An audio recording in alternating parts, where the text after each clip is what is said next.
బంగారం కొనుగోలు తగ్గించాలన్న ప్రధాని మోదీ వ్యాఖ్యలు కలకలం సృష్టిస్తున్నాయి. స్టాక్ మార్కెట్లు, గోల్డ్ కంపెనీల షేర్లు భారీగా నష్టపోయాయి. ప్రధాని వ్యాఖ్యలతో లక్షలాది మందికి ఉపాధి దెబ్బతింటుందని బంగారం వ్యాపారులు ఆందోళన వ్యక్తం చేస్తున్నారు. బంగారు దిగుమతులు తగ్గించి విదేశీ మారకద్రవ్య నిల్వ చేసుకోవడానికి ప్రత్యామ్నాయ మార్గాలు అమలు చేయాలన్నారు.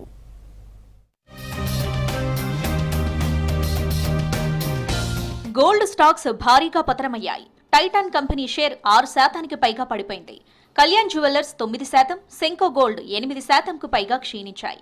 ప్రస్తుతం ప్రపంచ దేశాల్లో అస్థిరతతో బంగారం ధరలు పెరుగుతున్నాయని, ఏడాది పాటు కొనుగోళ్లను నిలిపివేద్దామని ఆదివారం ప్రధాని మోదీ ప్రజలకు పిలుపిచ్చారు. దీంతోనే గోల్డ్ స్టాక్స్ పడిపోయాయన్నారు బంగారం వ్యాపారులు.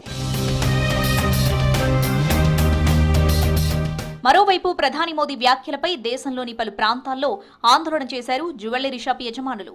దేశానికి ప్రధాని అయిన వ్యక్తి బంగారం కొనొద్దని పిలిపిస్తే ఎలా అని ప్రశ్నించారు లక్నో వ్యాపారులు. అటు బెంగాల్లోనూ మోదీ వ్యాఖ్యలపై నిరసన తెలిపారు జ్యువెలరీ షాప్ ఓనర్స్. బంగారం కొనుగోలులో ఆకస్మిక తగ్గుదల దేశవ్యాప్తంగా ఆభరణాల పరిశ్రమపై ఆధారపడిన లక్షలాది మంది కళాకారులు, వ్యాపారులు, కార్మికులపై ప్రభావం చూపుతుందన్నారు భారత జ్యువెలరీ అసోసియేషన్ ప్రతినిధులు. ప్రపంచవ్యాప్తంగా భౌగోళిక, రాజకీయ ఉద్రిక్తతలు, చైనా వంటి దేశాలు భారీగా కొనడంతో పసిడి రేట్లు భారీగా పెరిగాయన్నారు. దీంతో బంగారు అమ్మకాలు 30 నుంచి 40% తగ్గాయని చెప్పారు. మంగళవారం మోదీని కలుస్తామన్నారు భారత జ్యువెలరీ అసోసియేషన్ ప్రతినిధులు.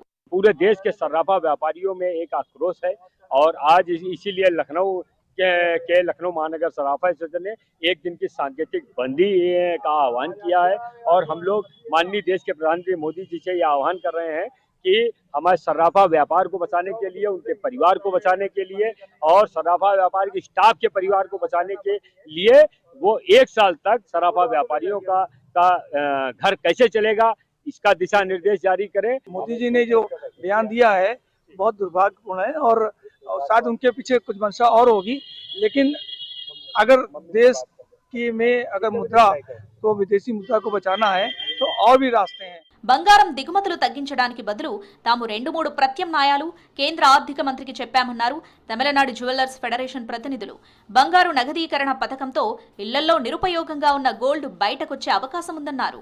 బంగారు వినియోగాన్ని నియంత్రించడం కంటే నిద్రాణంగా ఉన్న పసిడి నిల్వలను సమీకరించడమే మంచిదని చెప్పారు. तो प्रधानमंत्री जी ने जो बयान दिया है लोगों को 1 साल सोना ना खरीदने का, प्रधानमंत्री जी से मैं पूछना चाहता हूँ कि अगर जो हमारा व्यापार ठप होगा उसके लिए आपने क्या सोचा है?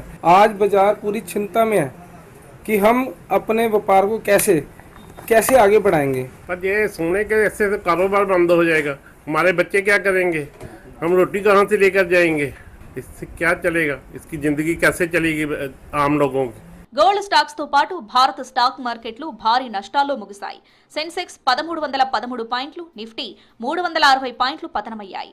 అంతర్జాతీయంగా కొనసాగుతున్న అనిశ్చిత పరిస్థితులు మన మార్కెట్లపై ప్రభావం చూపించాయి. శాంతి ఒప్పందానికి ఇరాన్ ప్రతిపాదనలను ట్రంప్ తిరస్కరించడం, ముడి చమురు ధరల పెరుగుదల, రూపాయి పతనం, కొనసాగుతున్న ఎఫ్ఐఐ అమ్మకాల ఒత్తిడి కూడా మన మార్కెట్ల పతనానికి కారణమన్నారు మార్కెట్ అనలిస్టులు. మన స్టాక్ మార్కెట్లు భారీ నష్టాలతో మొదలయ్యాయి. ఇంటర్నేషనల్ మార్కెట్లో ప్రతికూల పరిస్థితులు, వెస్ట్ ఏషియాలో టెన్షన్, కరోనా కాలం నాటి చర్యలను ప్రధాని మోదీ ప్రస్తావించడం ఇన్వెస్టర్ల సెంటిమెంట్ను దెబ్బతీశాయి. అన్ని రంగాల షేర్లు అమ్మకాల ఒడిదుడుకులతో ఇన్వెస్టర్ల సంపద భారీగా ఆవిరైపోయింది.